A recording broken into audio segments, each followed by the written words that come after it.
In the wake of the George Floyd killing, the U.S. Bank Foundation allocated $15 million to help address racial inequality within our footprint. Our client base is majority people of color. Well, thanks to the U.S. Bank funds, we're going to be able to help continue closing the gap of homeownership for people of color. And throughout the years, we have provided a lot of down payment and closing cost assistance because that is one of the barriers that people have, especially people of color.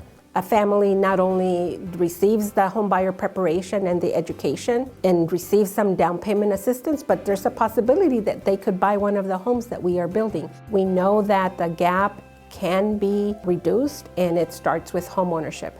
Quiero ofrecerte mil felicitaciones. Nosotros estamos muy agradecidos por el apoyo que nos brinda US Bank.